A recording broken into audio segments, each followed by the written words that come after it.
This morning. Hello, can anyone hear me? My name's Marge and I work for Exchange Scotland, and I'm really sorry for the previous technical difficulties that we've had in our webinar this morning. What we're going to discuss, third time lucky, this morning is how to make international partners in the Erasmus Plus programme. So I'm just going to share one of our presentations with you and talk you through how to make international partnerships. If you're tuning in just now and you heard some of the glitches earlier, I'm really sorry about that. I don't know why the programme kept shutting down. And if you are tuning in after the event of the webinar, so it's not live anymore, you're maybe watching it on YouTube, or if Youth Like Scotland or Exchange Scotland have shared it, I hope you still find the information useful. If I do start to mention anything about deadline dates, the best thing that you could do to check the deadline dates is go on the Erasmus Plus website. If you're based in the UK, it will be Erasmus Plus UK, or in your own country, just double check that the application deadlines are all set and up to date. So what we're going to do today is we're going to talk about how to make international partnerships. I'm going to take you through some of the basics and just give you some general tips, and I'm going to show you the best website and the official website that you use to make international partnerships, as well as talking to you about some more kind of informal ways to make international partnerships. So some of the basics are that you need at least one international partner to undertake in an Erasmus Plus application and project. What you'll find on the application form or as part of the partnerships and the agreements is that you need to have two partnerships, but technically you count as one of two in the partnership. So your own organisation, if you're applying for any Erasmus Plus funding, you will count as one of these partnerships.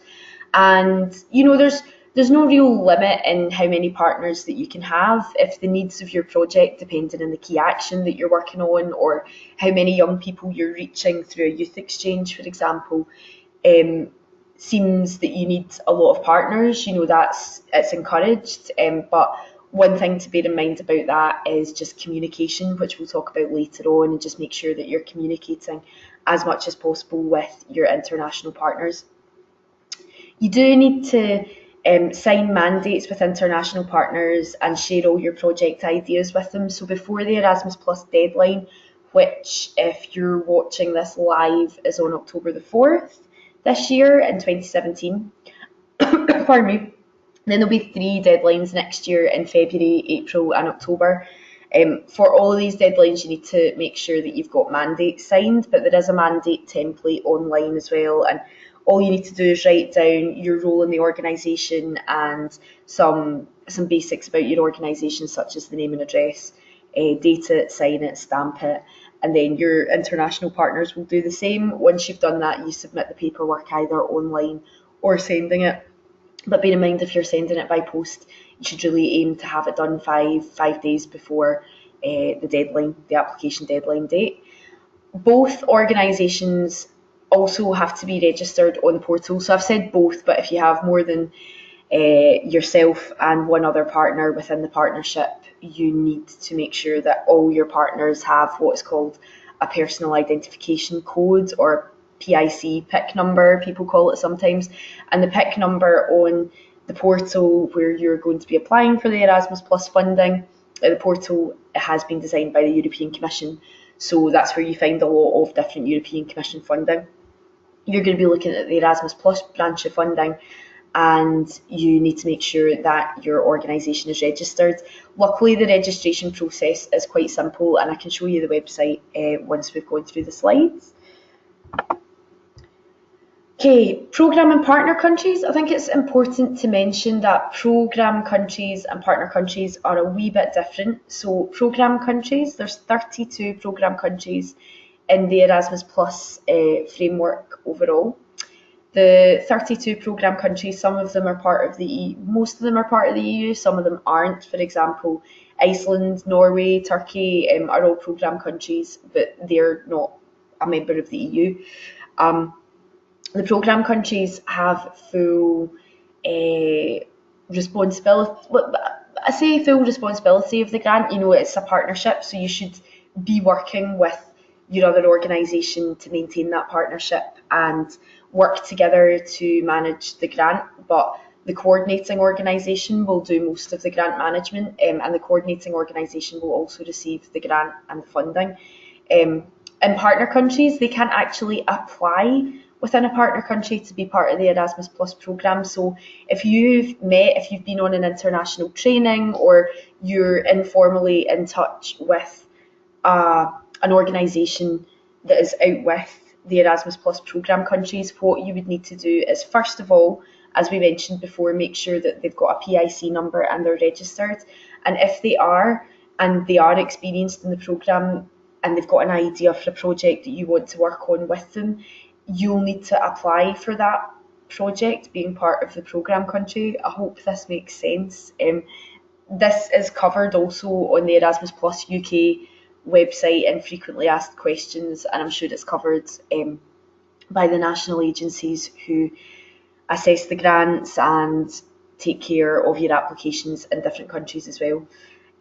So yeah, partner countries need the partners in their programme countries to take on the grant applications and to apply, because the partner countries can't do that. However, you can still send young people to a partner country. So say you wanted your exchange to take place in Belarus or another country out with the Erasmus Plus programme, and you were in touch with an experienced partner country who have done exchanges before, you could certainly send your young people to Belarus, but you would just need to be the organisation that applied for the grant in the first instance, and the grant would go to your organisation, by which point you would then disseminate it and budget it in the way that you'd organised within your application with the partner country's consent and cooperation.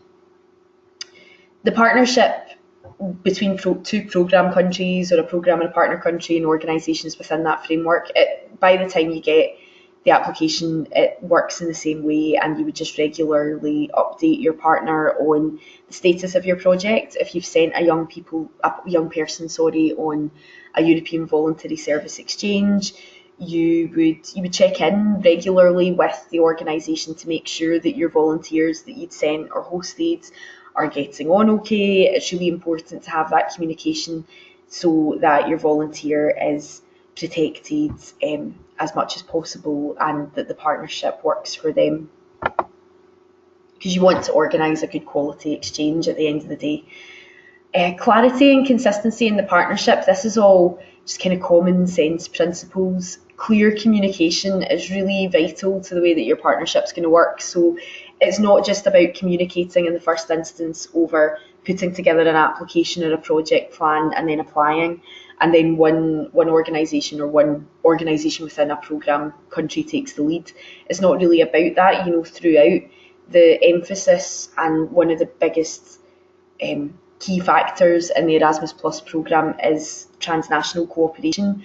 So you should be communicating as much as possible to keep that partnership alive. Also, if you're going to be hosting or sending young people who have never experienced travelling abroad before, it's really important that your communication and your activity plan and everything you want to do and achieve with the young people throughout the exchange is met, and that you're constantly communicating with your partner on best practice and how to undertake the exchange itself.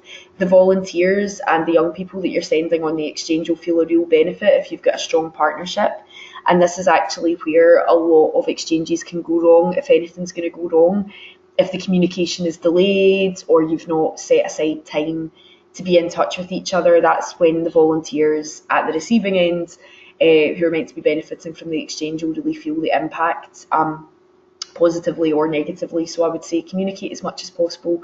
Organise times to update each other on your project timelines, your activity plans. The structure will keep the partnership alive. It will keep you guys both on the same page, and it will also benefit the young people who are going to be working throughout the exchange, whether it's on a European voluntary service placement or a youth exchange, short or long term.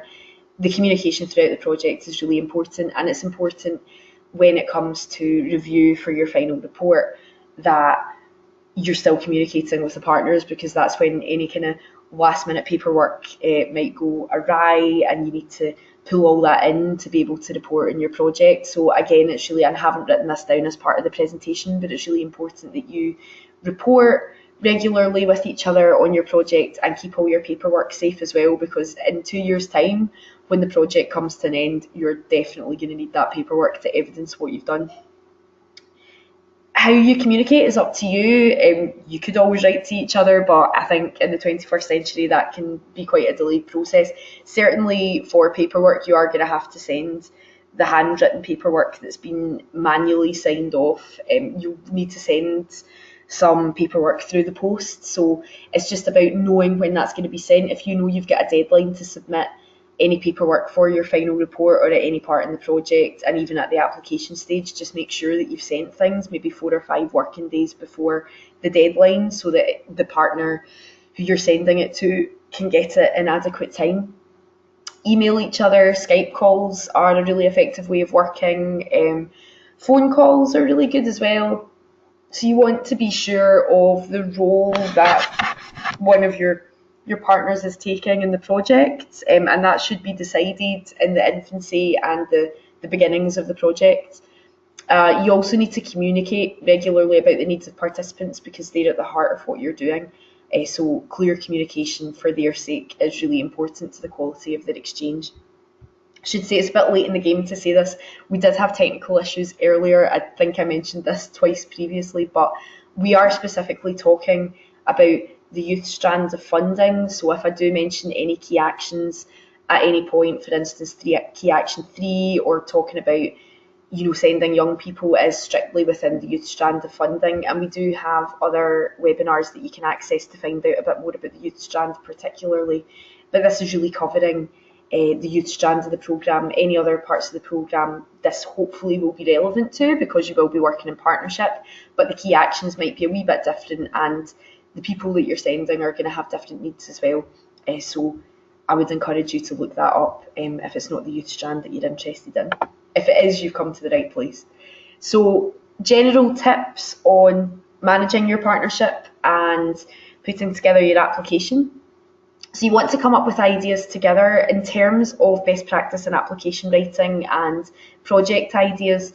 A lot of organisations, when it comes to assessment, can fall short when they've thought about the needs of their own organisation, and of course that's paramount to the work that you're doing, particularly in the youth sector and just any sector of work in society. What you do is going to be of vital importance and urgency to your organisation. But if you're cooperating in a transnational partnership, you need to think about the needs of that organisation that you've communicated with as well. Or if you're working with several organisations, taking everyone's needs into account. There'll be different and very interesting things that you can share. Youth work isn't the same, it's not uniform in each country. So hopefully this will be the start of a really interesting process, learning about different practices in youth education across Europe and beyond. When you're applying, it is really important to take the needs of your partner organisation and that transnational cooperation account into your application. The temptation when you're application writing, especially if you're working on the application on your own, is that you kind of go quite heavily in talking about the needs of your own young people that you'll be hosting or sending, and what you're doing in your locality, what you're doing in your area that you're working in, all the kind of priorities that you have as a youth worker and the priorities of your organisation. But the aim is to promote international partnership. So what you really want to do is make sure that you're talking about that you're referring back to the programme guide that Erasmus Plus and the national agency review every year about common themes that run through international countries, and referring back to them, or referring back to why you want to do an international exchange. It seems really obvious, but a lot of applications will start, a lot of applicants will start to write about what they do in their organisation on a local level. But one of the reasons that you're here listening to this webinar, or you're applying for Erasmus Plus funding, is to engage with an international framework and international partners. Remember to put that into your application, and remember that throughout the process as well.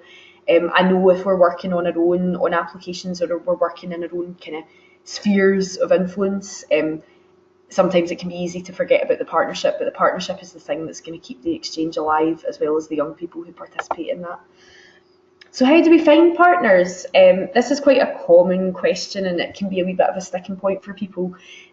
One of the two main ways to find partners would be to use the partner finding tool online, which is called Atlas, which I'm about to show you in a wee minute, and also attending international mobility training, or even any kind of transnational cooperation activities organised by the national agency within countries. They're a wee bit different from international mobility trainings because they're actually organised by the national agency. So it's worth checking out these two different strands. The international mobility training is actually a really organic way to make partnerships. If you're not familiar with what international mobility training is, what it does basically is it's a strand of funding throughout the Erasmus Plus Youth Programme, and in different strands as well, I'm sure, in a different context. And you would either host or send youth workers, peer mentors and volunteers in your organisation to attend a training. Typically, the time of the trainings can be any time between 3 days up to about 9 or 10 days. Sometimes they can go on for a bit longer, and occasionally you get online training modules as well that have been funded by the Erasmus Plus programme through this particular strand, which is in Key Action 1. And international mobility training is a great way to meet people and just kind of learn as you go. You undertake workshops and a bit of job shadowing, seminars together, depending on what the training's about. And through that process, you end up sharing rooms with people and staying up all night chatting to people. It's a bit of a kind of campfire setting. That's the kind of feedback that we get on international trainings. And it's obviously a very natural way to meet people. If you're chatting over, I guess a meal, or chatting in your room about what you would like to achieve, then it's a really organic way to make a partnership and then start planning a project from there. But I will show you Atlas just now for those of us who haven't been on a training before. So if we go to Atlas here, so this is the partner finding tool. It's just going to load up. If you give me 2 seconds. Oh dear. Try and refresh that. We have had some issues with our internet this morning, which is sometimes the difficulty in organising a live webinar. So if you can either search for partners here, or you can also add your organisation. It's important to know that you can actually do this before the deadline date for the funding, so you don't have to have this perfectly formed project idea and partnership idea in your head. Obviously that helps when you're applying for funding in terms of best practice, but if you have an idea that you would really like interested partners in getting involved in, and you've never communicated with any international partners before, then if you add your organisation or informal group to this network, then they'll find you, and then within that process, they automatically are attracted to your project. What you would do is you would create a project and request partners, add your organisation, and let people that use this website, organisations that use this website, know what you're doing and what the mission statement of your organisation is, what your basic projects are. You can also search for partners as well, but I think to give you a wee kind of tip, I'll just show you this very quickly. So if you've got a particular country in mind, you can always have a look in here and pick a country that you would like to go to. So I'm just going to go for Youth in Action Programme.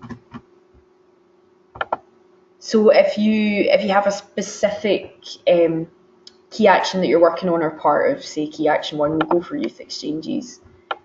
Keywords, so that will be your common themes that you want to partner up with people on. Partnerships, it can work either way. You can either partner up with an organisation who really want to learn from you, and vice versa. So they might do completely different work, and then when you put together your application and then the project itself, something quite unique could happen. Or you could want to go for an organisation that complements the work that you're already doing, that's doing similar things within their own organisation, so that the young people have quite similar needs. So we'll go for LGBTQ issues, and then just search. Oh, there we go. So You then get a number of organisations coming up that are doing the work that you're looking for. And some of these organisations will already be experienced within the Erasmus Plus programme as well. So if it's your first time and if you're working with a partner country or a programme country and that organisation within the framework, you should be asking your partner questions. You know, they'll be more than happy to share if they've been a part in the programme before. And this can also be quite a quick process. You would be surprised. I know that it's probably intimidating and a wee bit convoluted if you've never made an international partnership before and you're thinking, how do I go about this? But you can be surprised if you post up your project idea. It takes a simple registration to become part of this website. Registration is free as well. It's important to let you know that. It doesn't cost anything. You're not committed at this stage to delivering your project, so don't panic if you don't get the funding. All you would do is let your partners know that you weren't successful in gaining the funding. If they're experienced in Erasmus Plus, they might be used to that already. And the best that you can do is keep trying until you're successful in getting the funding and taking the feedback that you get. If you are successful, then you obviously get to start your project, which is amazing. But yeah, if you are registered with this website, then you just go ahead, you put up a call to participate in your project, and you'll get partners flocking to you that are interested in your project. Sometimes it only takes a couple of days, and then partners will get in touch with you as soon as they see what you're doing and they're interested, and then they'll wait with you to find out if you've been successful in getting the funding. When it comes to selection of volunteers, you would do that within your partnership as well. So you do things like interviews, like for instance, if you are going to host or send someone on a European voluntary service exchange, you would, or the partnered organisation would interview that volunteer. What they would do is write a statement for you to state their interest in the programme. You would do another call to participation and say, we're going to be delivering this project in the next few months, and certainly if you're interested in taking on a volunteer with a particular skill set, it's also an opportunity to best match a volunteer or volunteers that would be best suited to your project as well. Equally with international mobility or support for policy reform, which is a key action 3, cooperation and innovation of practice and ideas.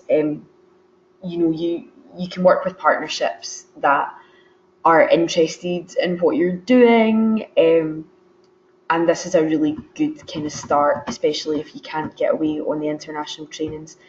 But I would definitely encourage folk to look at international mobility training. I'll see if I can find a case study for you.